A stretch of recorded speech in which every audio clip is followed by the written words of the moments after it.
President Yoweri Museveni has addressed Rwenzori sub-region leaders as part of his 3-day visit to the area as he continues to assess performance of government wealth creation program. In a meeting convened at Bumadu Primary School in Bundibujo district, the president asked leaders to shape the mindset of their electorate and communities towards wealth creation. Onyango Robert gives us more.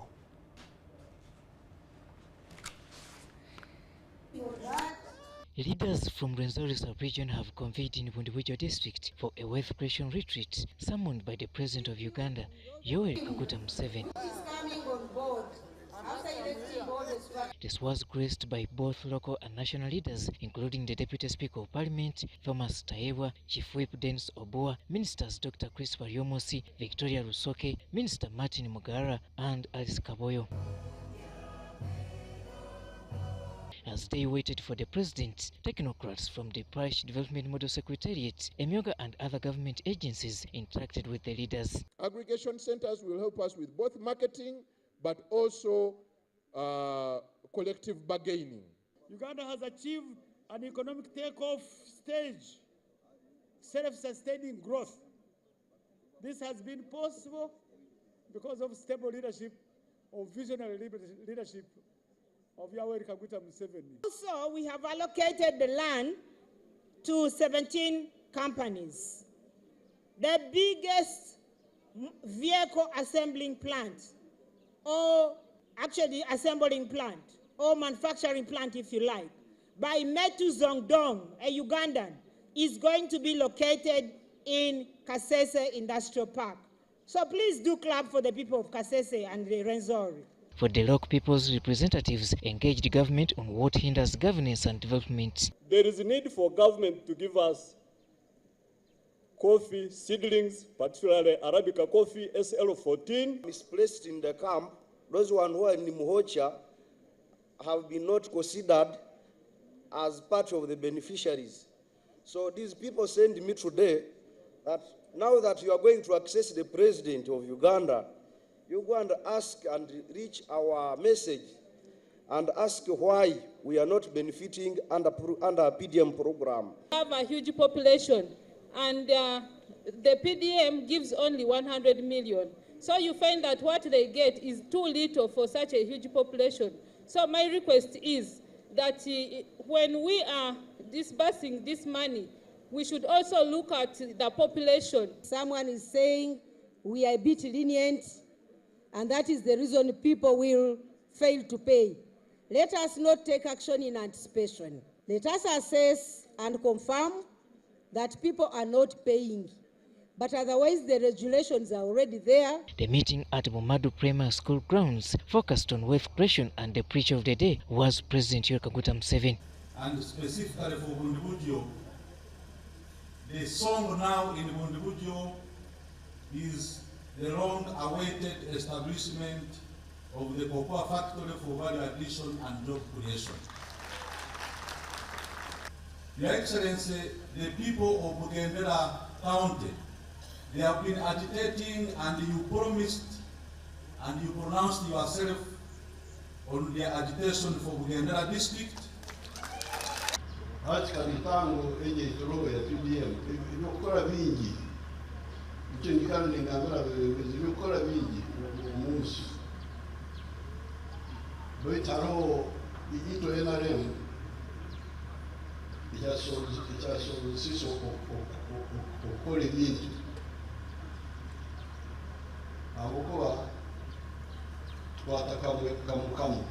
Addressing leaders from Kasese, Bundibujo and Ntoroko, Museveni preached unity and development.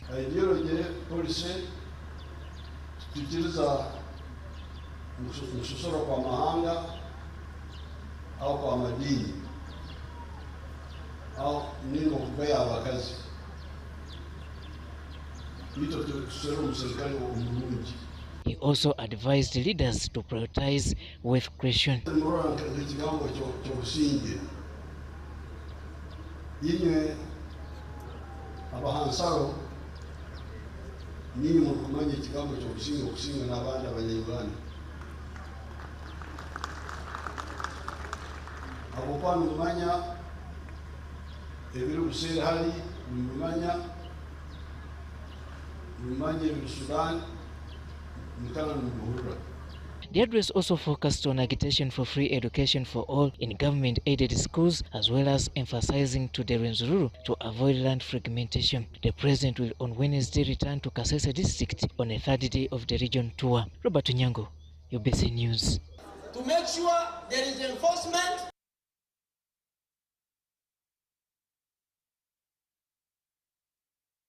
Still with the president's visit, President Yoweri Museveni has commissioned the Chibuku Industrial Hub in Ntoroko district in Rwenzori sub-region. The industrial hub skills disadvantaged youth who dropped out of school. Take a watch. Dressed in yellow are hundreds of trainees of the newly constructed Chibuku Industrial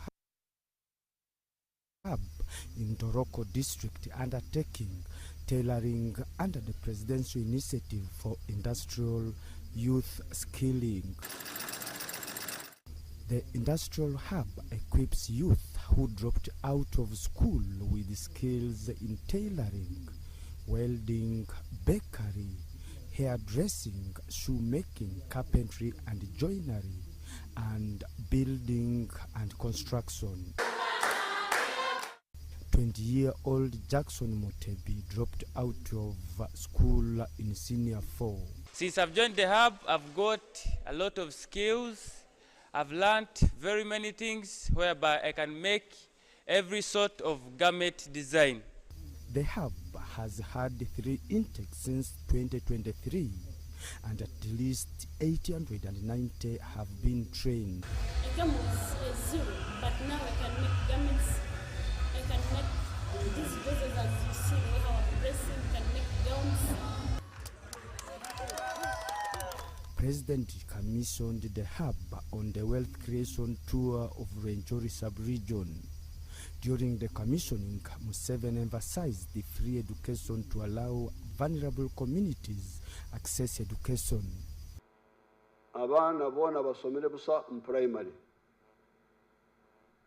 Hanyuma twayongeraho USE. Abana bona basomere busa mu secondary. Museveni decried payment in government-aided schools. Mwana wa munaku okuzala abana batene bazaire ba single mothers bena abana tibakubasobora nkani ngamba Uganda Republic ezala abana abatene kirorerera abana babaguda basobora kugenda masomero ga sente bita ababanako. The NRM second national vice chairperson and the minister for ICT, Chris Baryomusi, and the deputy speaker of parliament, Thomas Tayebwa, pledged to ensure that the hubs prosper. Entaro kandi tukaba twagizire n'entaro kunuya eza ADF n'abandi nitwenda okusima bw'okugwana okabinga abazigu ba ADF kandi abantu bantoroko na bundi bujo na Rwenzori n'ekyanga eki abantu bakagira obusinge webale your excellency. Obugombora town council nakinaki tubanze tubone abashomesa tubongera amashomero tubanze tubone sente zo kwombeka ebizimbe by'amashomero then twiheho completely ebe bintu byo kugenda ntunyangara z'abanaku abogerezeho kureba ngo wanunura konka twaguma ntugaruke nyuma ntukutementeje ntukutegenteje. The area leaders commended the president for the industrial hub initiative in empowering those who dropped out of school. That you saw all these successful stories. These people dropped out of school because of school fees. So His Excellency opened another door, another fight. He went back to Luwero again for the second time. He is demonstrating to us that it's possible to have free education. Here, every district contributes 80 trainees every 6 months. We graduate them. And I am happy HE the president has increased the intake for the trainees to 500 every 6 months, meaning for every district we shall be training here 160. Philip Agut and Stephen Kalisia for UBC News in Ntoroko.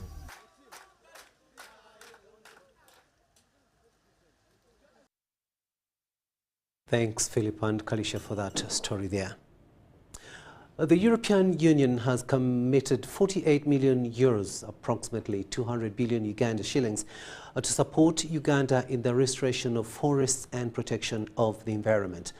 A team of officials from the green transition and private sector of the European Union made this revelation during a meeting with the Prime Minister of Uganda, Robina Nabanja, at her office here in Kampala.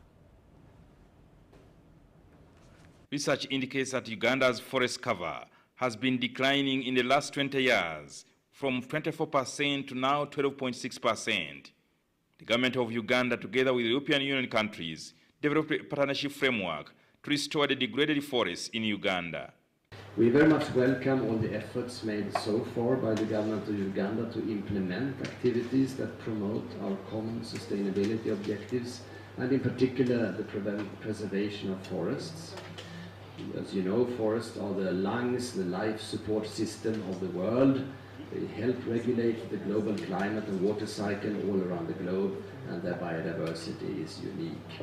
This partnership into the forest sector, according to Sunny Williams, will be supported with 48 million euros, approximately 200 billion Uganda shillings. As you are aware, we have committed some 40 million euros initially under the current forestry program, and I want to express my gratitude to the Danish government that has added some 8 million euros to the initial funding, and that should be contracted to the end of this year.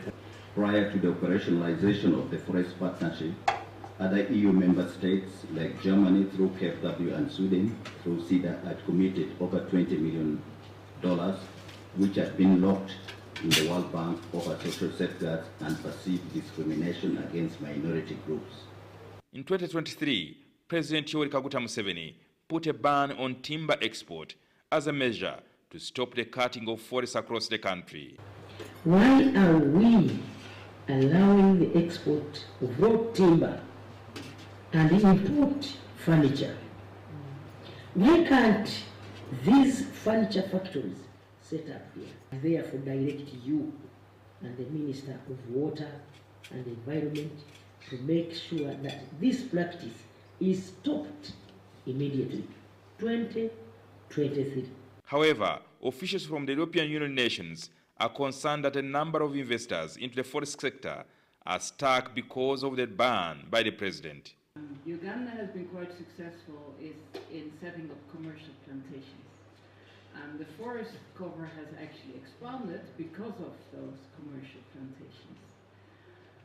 At the moment, a lot of these trees are fully grown, but the people who have planted them cannot use the investments they have made for commercial forestry because the processing facilities are not there, are not sufficiently developed. The export is difficult because of the ban. I agree with you that if I plant commercially, I would expect to sell it, but we are telling you that if you want to sell it, even if you have planted it commercially, you must replace it. So it is no longer just your personal product. It is now a sustainable product for the entire country. Like the president said some time back, electricity is the bone marrow of any economy. You cannot get investors in your economy if you don't have enough power. Because you cannot talk about an economy or factories when you don't have power. So we are looking at creating 150,000 decent forestry-related jobs. And these forestry-related jobs, because at the moment, when you export raw timber or you export the veneer, you are actually exporting jobs. You are taking timber, you are taking the veneers. There is still a lot of waste which can be turned into energy. Yes. That must be addressed. Research indicates that Uganda has capacity to earn over $3 billion from forest. In 2023 to 2024, Uganda exported timber products worth $146 million, approximately 515 billion Uganda shillings.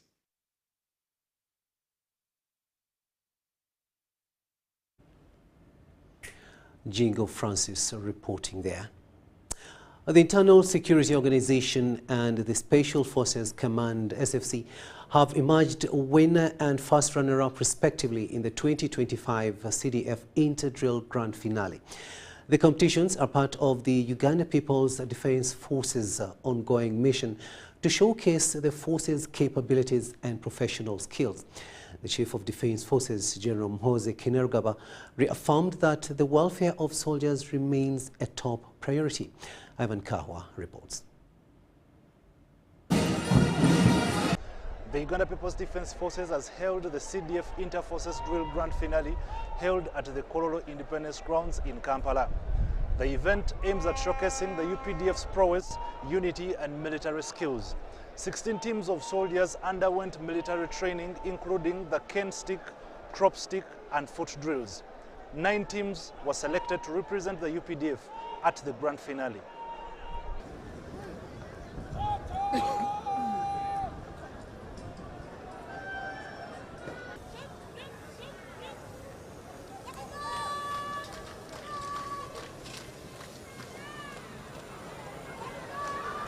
On behalf of the team of umpires, let me take this opportunity to thank you, the CDF, for initiating the CDF competition.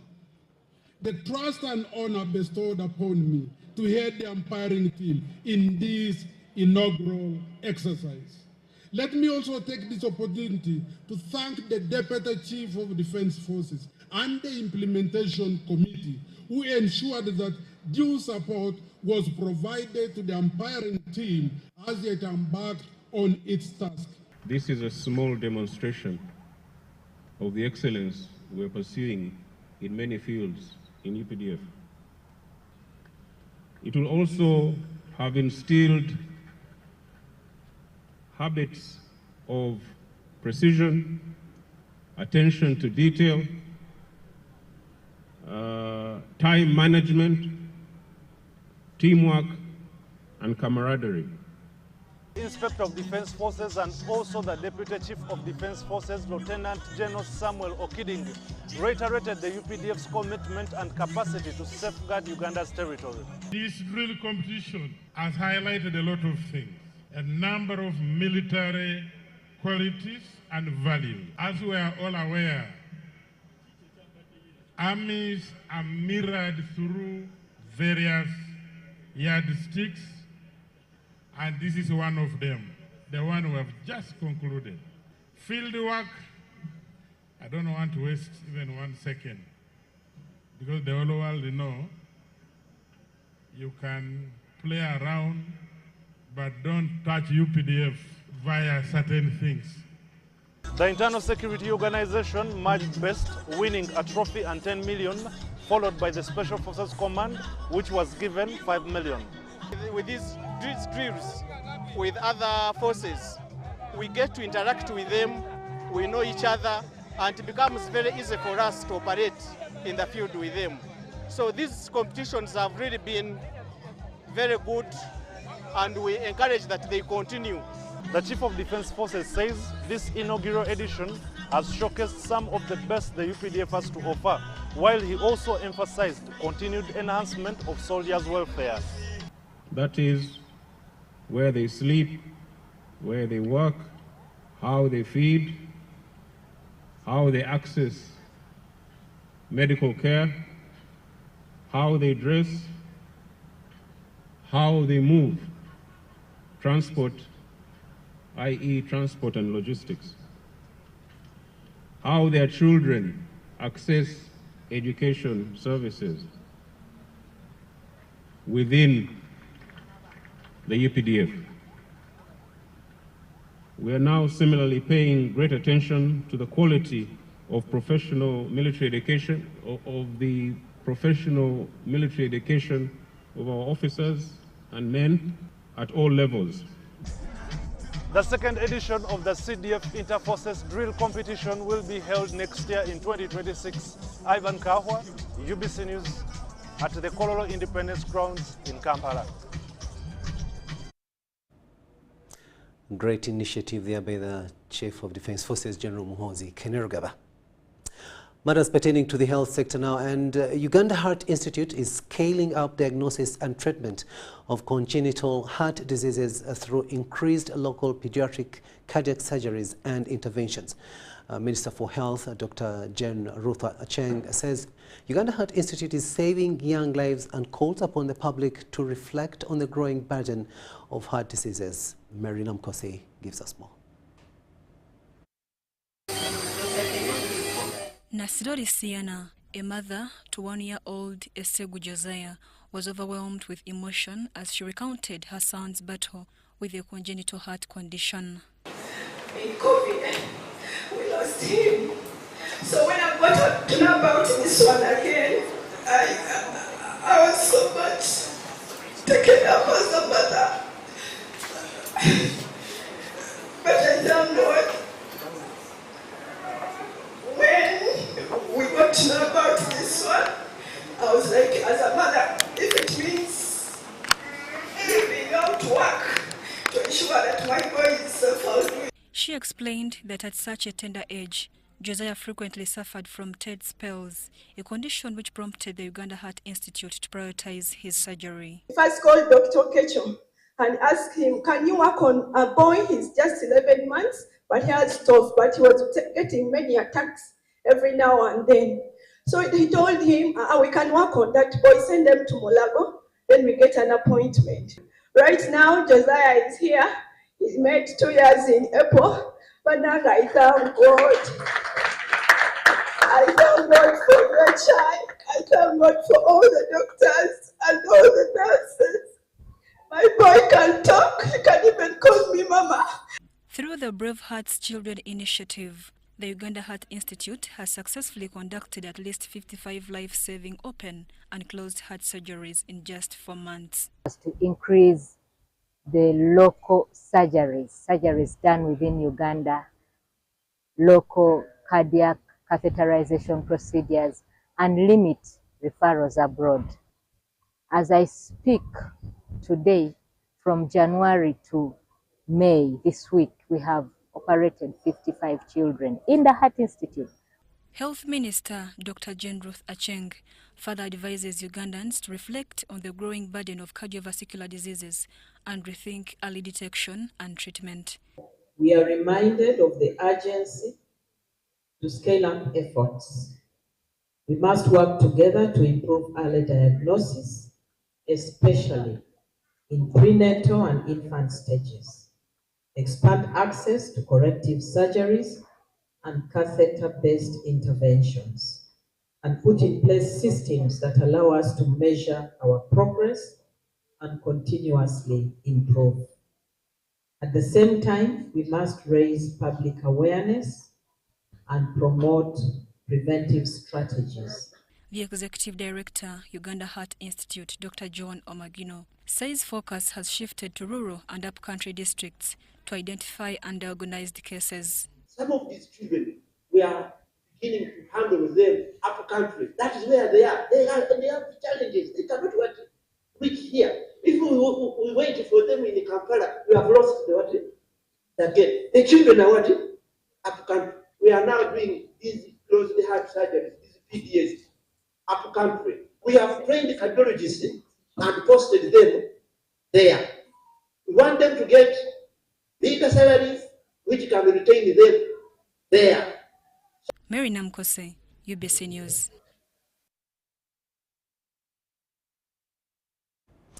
Ministry of Information, Communication and Technology is committed to ensure that all citizens benefit from the advancement of technology, particularly artificial intelligence. When addressing the Huawei Mini Mobile World 2025 in Kampala, the Permanent Secretary, Minister of ICT, Amina Zawedi, acknowledged the importance of AI, revealing that government is in the process of drafting an ICT strategy with the goal of developing a comprehensive AI policy. Dennis Tigoa reports. The annual Wahwe Mini Mobile World Congress 2025 in Kampala attracted key players from both the public and private sector. The event served as a platform to showcase innovations driven by advanced technologies that are transforming lives globally. Huawei has given us an opportunity to experience what they showcase at the Mobile World Congress. So they have the latest technologies in networking, the latest technologies in software development, latest technologies in artificial intelligence that are helping us to improve service delivery and helping us to do things better. With artificial intelligence rapidly reshaping the world, this year's theme, a smarter and more inclusive digital future for Uganda, could not be more fitting. AI technology not only promotes sustainable economy development in Uganda, but also can create some new space for digital economy. This one also will be the focus of Huawei Uganda this year. Acknowledging the relevance of artificial intelligence, the Ministry of ICT and National Guidance confirmed that an all-inclusive strategy targeting the AI sector is being drafted. This will eventually lead to the development of a national policy aimed at guiding the adoption while safeguarding the users. We should embrace artificial intelligence as government, and the Ministry of ICT was told to spearhead the development of an artificial intelligence policy for government. And this, when we say policy for government, it doesn't mean it's only for the government, because we know ICT is largely, or digital transformation is largely private sector led. So we have to do a policy that is all embracing for all parties, government, private sector, academia, civil society, name it. So we have started on that journey, and I think Richard talked about the development of the AI strategy that we are going to embark on. So that is the foundation. In Uganda, several sectors are already embracing emerging technologies. One notable beneficiary is the Uganda Police Force, which has begun integrating digital solutions into its operations. We also have the automated number plate recognition system, which has significantly enhanced our ability to track and identify vehicles involved in criminal activities, has helped us recover stolen vehicles and monitoring traffic. With enhanced high-speed internet connectivity, various sectors stand to gain improved efficiency and effectiveness. The future is not something we wait for, it is something we build. And that building is, of course, for every one of us to embrace these technologies. Dennis Igoa for UBC.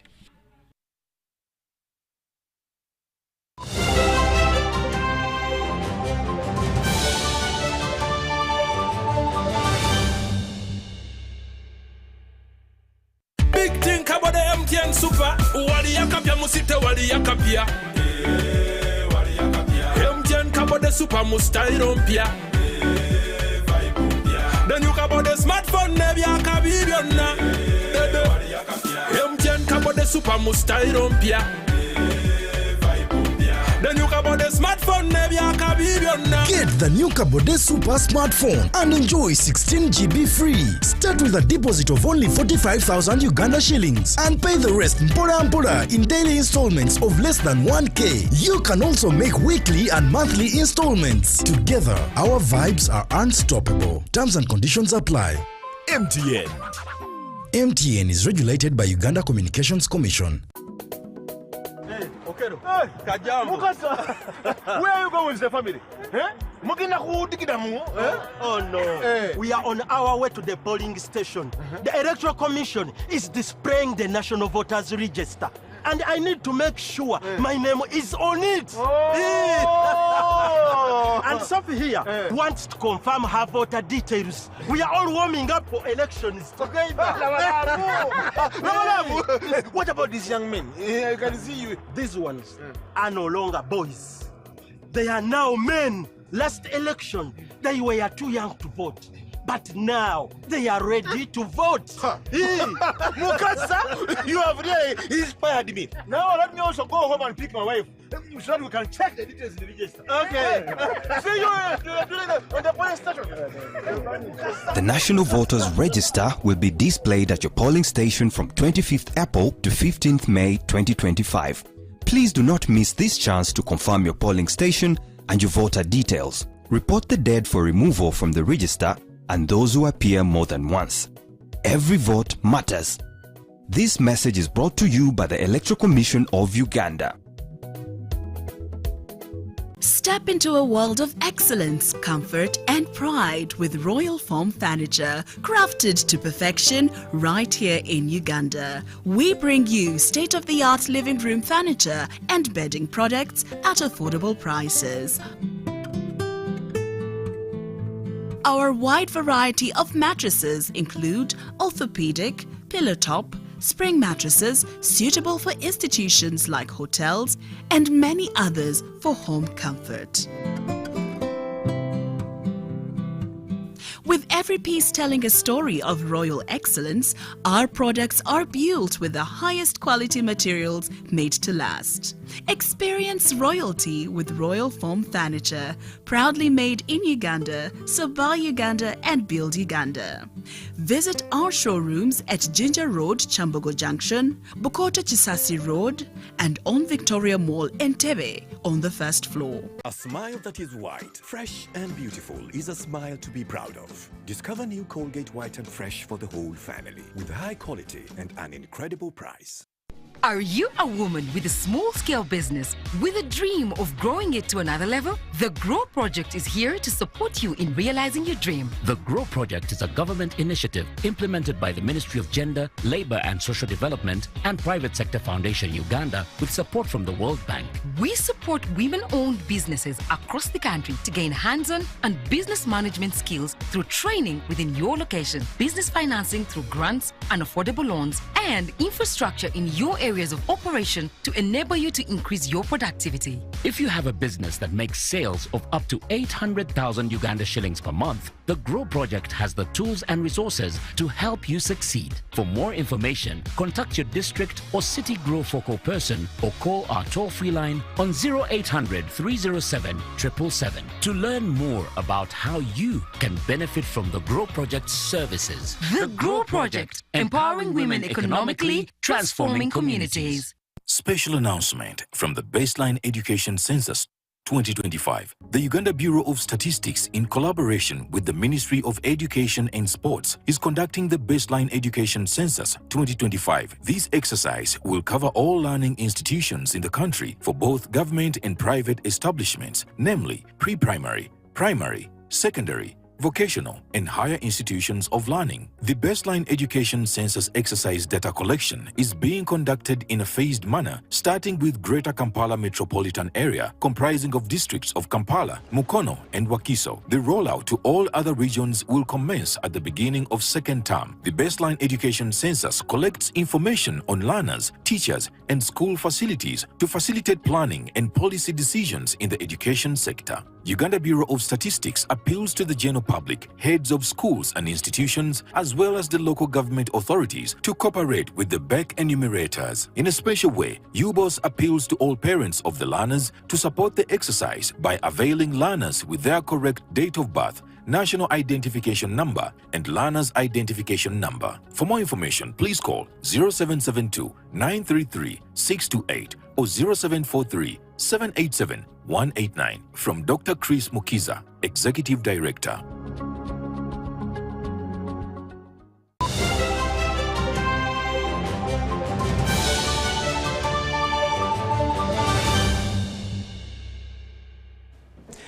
Welcome back, and this is News Tonight here on UBC TV. A warm welcome to those of you just joining us. Moving on now, the Uganda People's Defence Forces Amendment Bill 2025 has been tabled before Parliament and presented for first reading amid pressure. Now, this follows the recent Supreme Court ruling disqualifying the court-martial from trying civilians. The Speaker of Parliament, Anita Among, asked for a marathon scrutiny before the elapse of the fourth session of Parliament. Daniel Mugoya reports. The Uganda People's Defence Forces Amendment Bill 2025 first got lost in the fog as the line ministers were absent at the time of its reading. And this bill is in compliance with the court ruling of the Kabaziguruka. The Minister of State for Trade, David Bahati, volunteered to present the UPDF bill amidst heckles. Amendment Bill 2025 for the first reading. Drama continued as the State Minister for Veteran Affairs, Olero Huda Basso, appeared to lay an empty certificate of financial implication. Mr. Speaker, I'm requesting that the second thing on the agenda should be read. Within a minute, the document is there.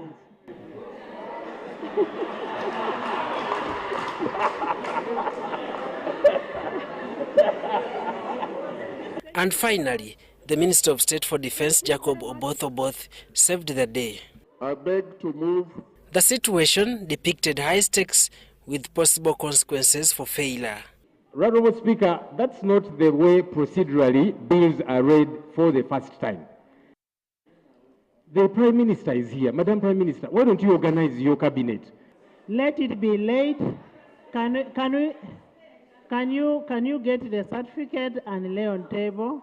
The Speaker of Parliament, Anita Among, referred the bill to a joint committee of Defence and Internal Affairs and the Legal and Parliamentary Affairs. The chairperson of Legal and Parliamentary Affairs is hereby designated to chair the joint committee. The UPDF Amendment Bills 2025 seeks to, among others, restructure and re-establish the court-martial, including prescribing its jurisdictions.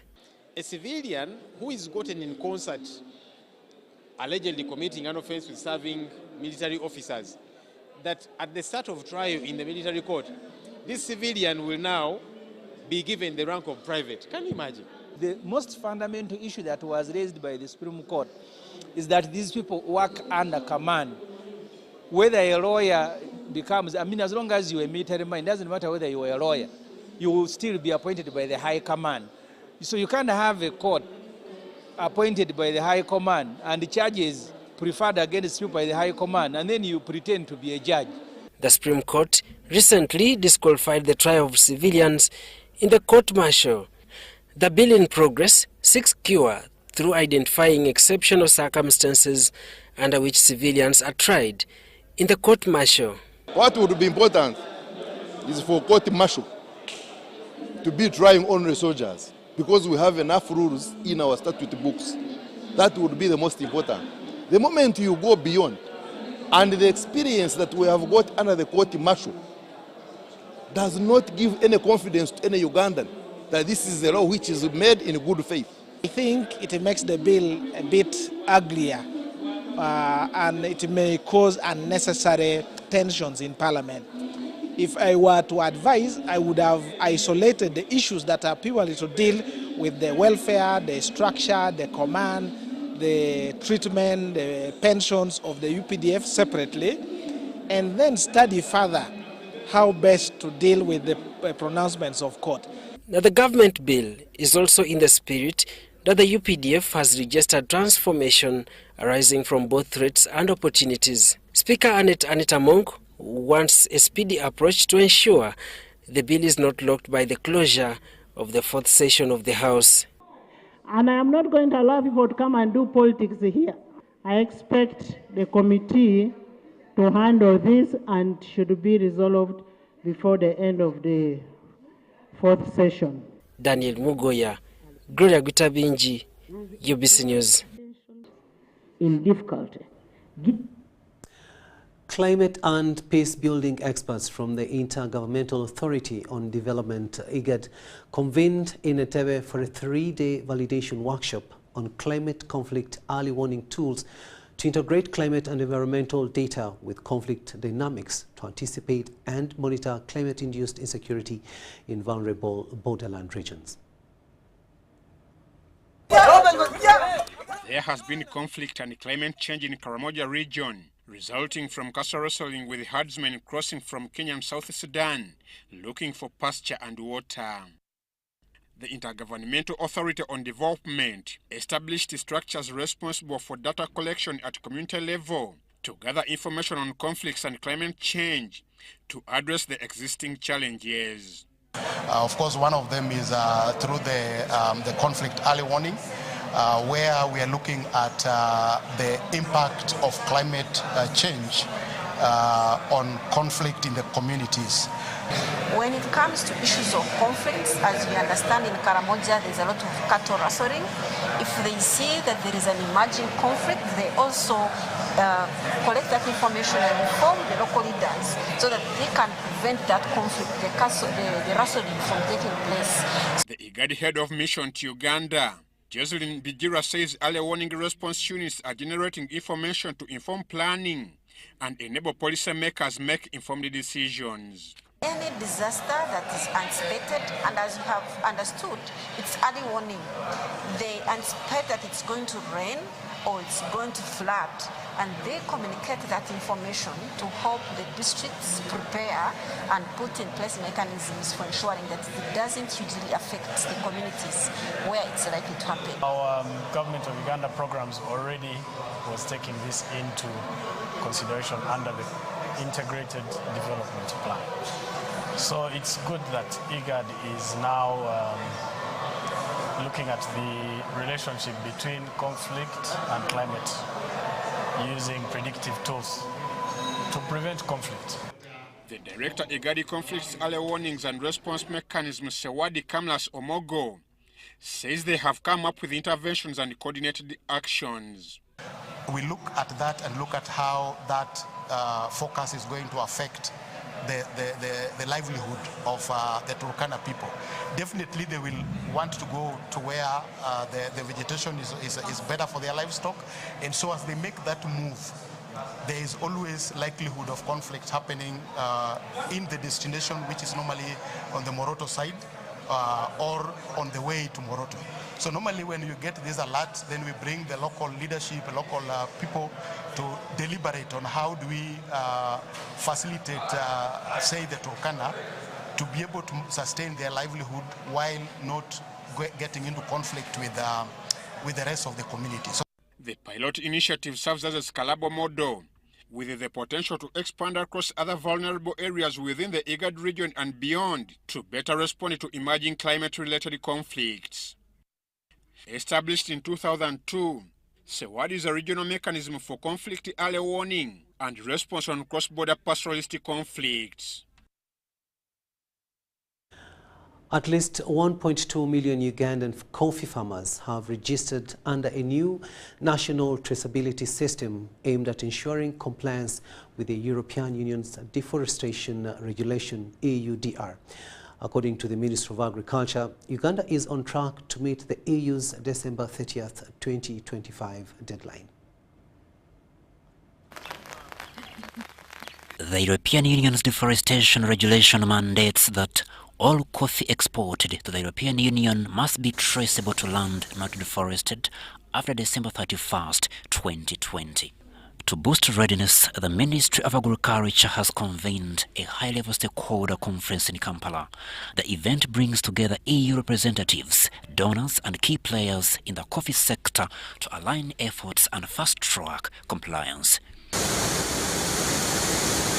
Dr. Jadi Chalo, the commissioner in charge of the coffee value chain in the Ministry of Agriculture, has confirmed that 1.2 million of the country's estimated 2.5 million coffee farmers have enrolled. Originally set for 30th December 2024, the EU compliance deadline was extended to 31st December 2025.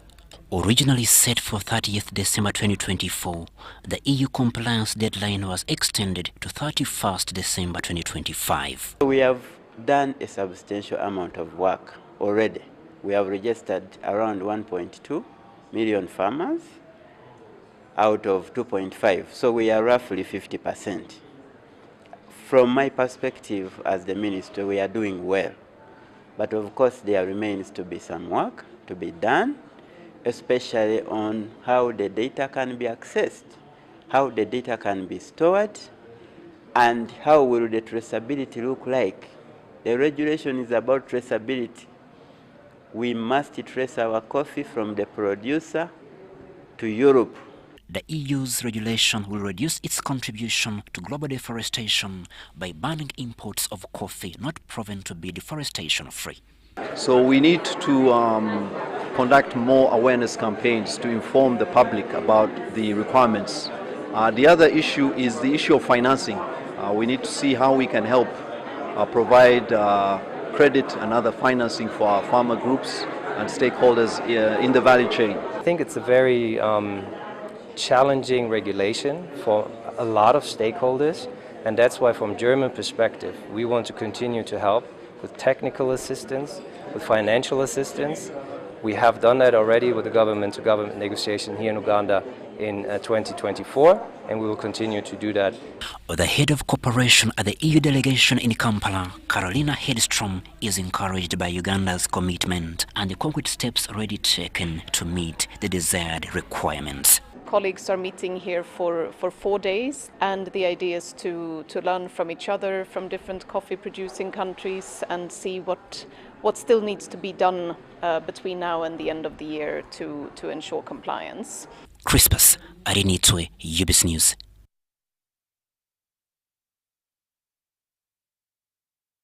Break and return with the latest in business.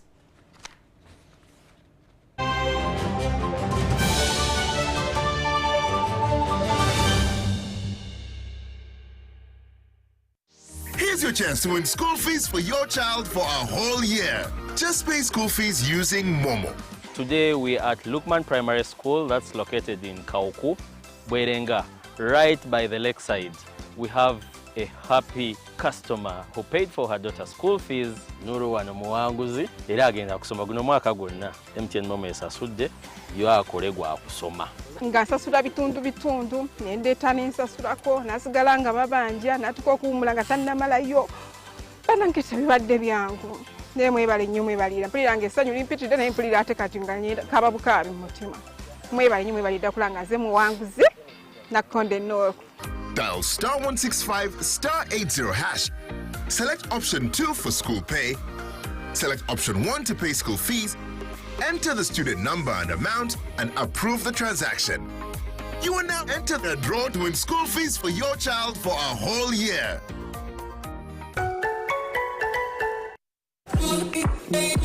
When you want to relax your body and refresh your mind, welcome to Hotel La Confidential, Aroa's premier destination for luxury and comfort. The only hotel in Aroa City offering a serene atmosphere, breathtaking scenery. Come and discover our exclusive wellness club with packages that include a fully equipped gym, a rejuvenating sauna, steam bath, and a great sky blue swimming pool. For events, our state-of-art conference halls and versatile event spaces are perfect for hosting shows, wedding receptions, birthdays, and more. Come and enjoy our cinema hall and unisex saloon, all designed to meet your entertainment and grooming needs. Bring your family and let your kids splash around in our beautiful kids water park. We are located on Aroa Pakwachi Highway in the heart of Aroa City. Don't wait. Visit us on www.hotelconfidential.com or call us on 0761 688 181. This May 24th is the grand finale of the Pearl of Africa Tourism Expo 2025. Festival Day at Speak Resort Munyonyo. Experience a vibrant mix of music, dance, fashion, art, a fun-filled kids section, and an epic boat regatta on Lake Victoria. Live on stage, Luthri, Winnie Nwaji, Abeka Band, Otim Alpha, Sunabed, Shilaga Shumba, Salvador, Alideki Brian, Crane Performers, and more. General tickets go for 20k and VIP for 50k. Get yours now at tagticketing.com. For Water Festival Day. Celebrate culture, celebrate Uganda. Don't miss it. Ladies and gentlemen, here comes Peter. Full speed, light turns red, and he's gone through. Oh, wow! The Uganda Police introduces the Automated Express Penalty System, EPS Auto, powered by ITMS. Fair, fast, final, and always watching. Don't argue with the road. Just check, pay, move on with the UPF Mobi app. ITMS. Safe roads, safe nation. Life in Uganda today comes with so many uncertainties. Where will Madam get Kameza if I get an accident and can't work? If anything happens to me, what will Junior eat? Kale Musa is still in the hospital. Guy is missing a lot of money here. With a monthly payment of only 3,000 shillings off your Equity personal account for Equi-Life Insurance, you will be entitled to 50,000 shillings hospital cash per night spent in a registered facility, up to 20 nights every year. And your family will receive 3 million shillings in case of your death. Visit your nearest Equity agent to sign up today or call 0312 327 000 for assistance. Uganda Development Forum, in partnership with Uganda Broadcasting Corporation, is organizing a 2-day Musevenomics Conference on the 29th and 30th of May 2025. The conference is dedicated to exploring Uganda's revolutionary economic model under the theme, Sustaining Musevenomics, hence navigating Uganda's economic future in a disrupted world. His Excellency, the President of the Republic of Uganda, General Yoweri Kaguta Museveni, and the chairman of Uganda Development Forum, General Salem Salih, will lead a team of distinguished speakers in economics and development. The Musevenomics Conference 2025 is sponsored by Uganda Development Forum in partnership with Uganda Broadcasting Corporation, Uganda Development Corporation, Parish Development Model, and Operation Wealth Creation.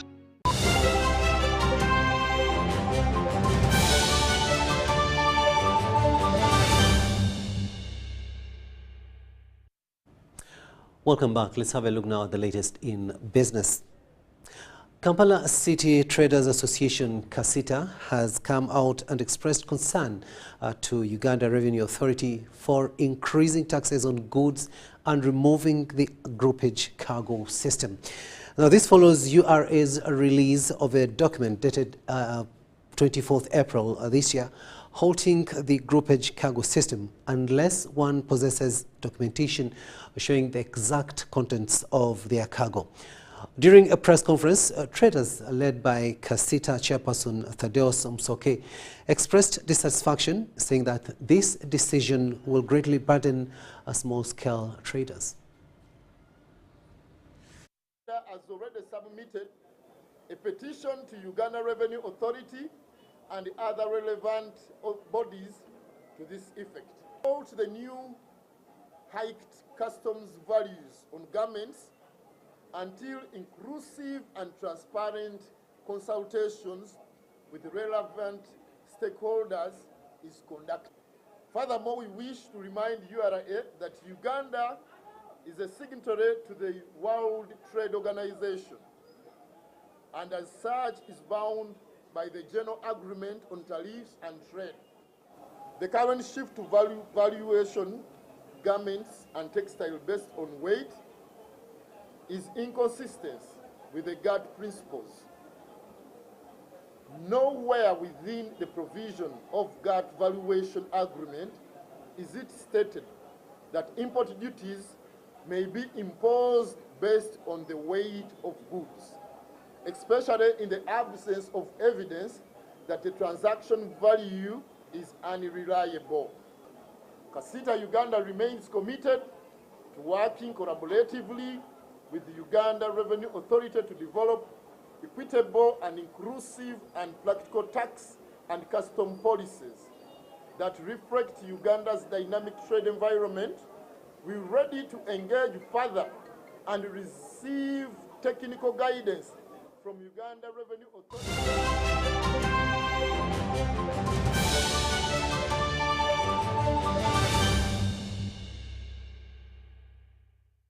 Sports news now, and we'll look at the USSA school games, and it was not one of those semi-finals that you would have wished for, because rowdy fans were seen chasing off the center referee in one of the semi-final games of the ongoing Uganda Secondary School Sports Association games. Let's have the highlights. The Uganda Secondary School Sports Association games are into their final bend, with disciplines like badminton crowning its best. Mbogo High School defended its badminton crown in women's event, while Chibuli SS won the men's. Mbogo defeated Rubaga girls, while Chibuli were victorious against Chinawa SS. My team has always been prepared. We train with a purpose. We have a very good administration that always supports the team in everything to see that we are always there as champions, and that has helped us to manage winning it this time around as well.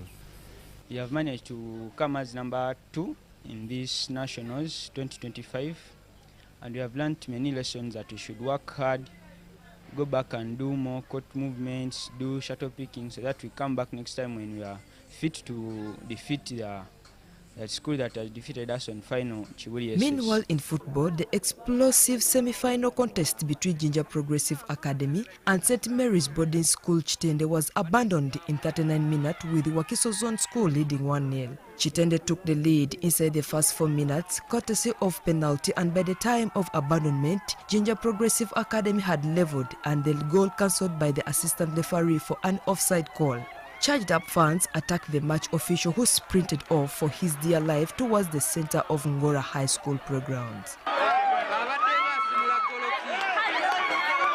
I've told you that we are always at loggerheads with St. Mary's Chitende. Every time we meet with St. Mary's at this level, we always get such situations that happen caused by the referees. But of course, as Kibuli, you know, Kibuli has a long history of football. It is a football powerhouse. This some of the lessons that we pick here, sometimes we go back and we decide to go on the drawing board to make sure that at least in the next tournament we come back as a better team. In other games played, Budo SS eliminated Teso Zone's Bukedia Comprehensive School 5-4 on penalties. Now Budo Secondary School will play St. Mary's Chitende in finals. Nabachibidorin Malaika, UBC News. Very uncalled for behavior there in that football match, and of course that one brings us to the end of this bulletin. Thank you so much for having kept us company, but do remember that our second and final edition of the day will come your way at 10 p.m. On sign language, it was Senyamo Yusuf, and I am Rukidi Edward Kijanangoma, wishing you a blessed night.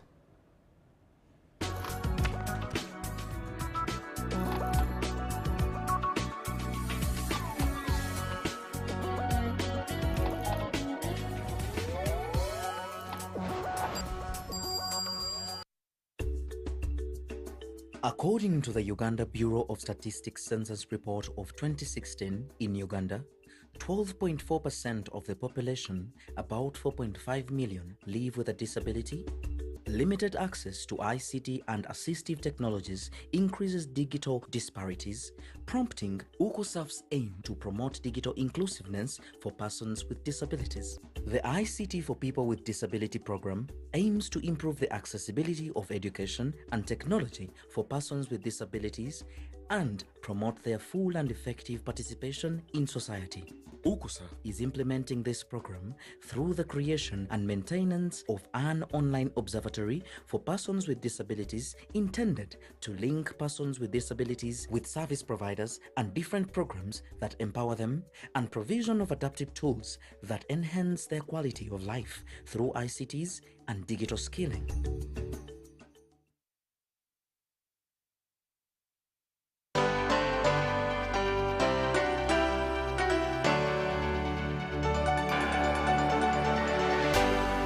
UBC, inspiring Uganda. Hi Fifi, how are you? I'm fine. Baby, whenever I eat chips and chicken, I feel stomachache, joint pain and body weakness. My dear, go to MX Nutrition Center and learn the best food for your body.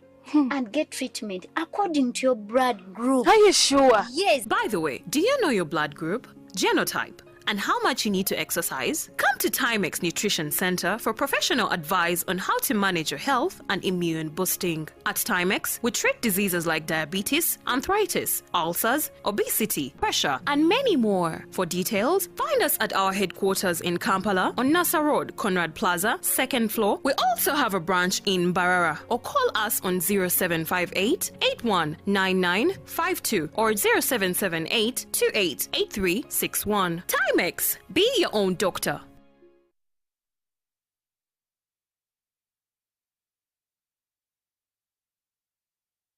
Doctor.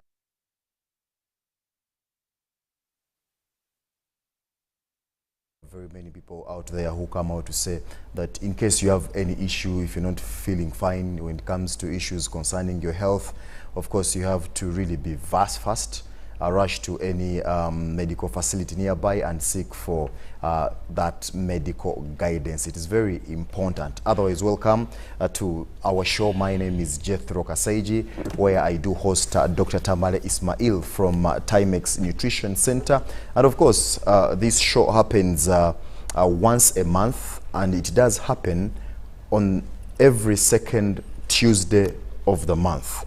So it is very important. You need to always mark your calendars, and this is where we do talk about non-communicable diseases. In particular, of course, diseases like asthma, diabetes, and very many other diseases. But of course, since we have the doctor with us, he's always in the right position to tell us what we have to do, what do we have to follow to ensure that we have a good body health system. Dr. Tamale Ismail, you're most welcome. Good to have you on the show. Thank you very much.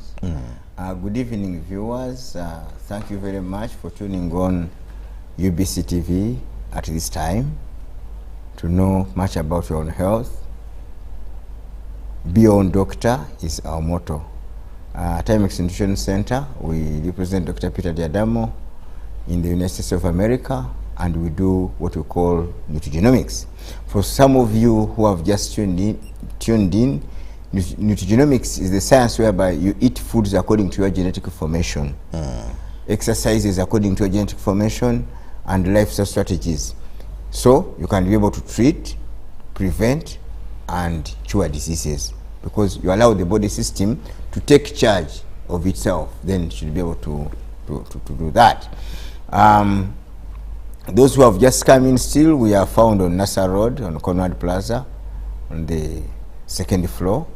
And also up country we still have one branch so far in Mbarara, on High Street, on Amazon building on the second floor. So please come, train, and be a doctor for your own health. The best doctor for you is yourself. The best medicine for you is the food. The food, your kitchen is the one which determines your destiny. You have seen so many people, they have moved out, they go to America, Europe, Asia, and eventually we welcome coffins at the airport. Why? Because where they are going, the medicine is not there. The medicine is in your kitchen. But the biggest question is, what should somebody eat? Which food should eat? That's why Timex Nutrition Center comes in to tell you, eat foods according to your genetic formation and avoid all these problems and issues. Doctor, before we go very far, actually before we dive into all these questions that, because this is a time where we answer people's questions depending on what we've always been discussing about. We're talking about being your own doctor. Doctor, how can I really be my own doctor? Like I said in my introduction, doctor, very many seniors, experts, doctors out there, they do tell us you don't have to be your own doctor. How? If you're not feeling fine, rush to any health center, seek for medical guidance or assistance. Yes. How do I really come to this? First of all, if you're not feeling all right, you go to what? Any health facility. Why are you not feeling all right? I don't know. Because you are that is why I go to the health center. You are not feeling all right because you have eaten wrong foods, which are causing you problems within your house. That's why I say, when you become your own doctor, as long as you are eating foods which are compatible to your genetic information, falling sick should become by option. You can only go to consult maybe a doctor when there's a very, very big issue temporarily, and then you should recover. Secondly, what I mean by every time, for example, people have come to Timex Nutrition Center, they know this. Every time they fall sick, they tell you why. Actually, they come back and tell you, no, I did this and this, that's why I'm having this problem. You come to understand your health, to know your health. You know why you are sick.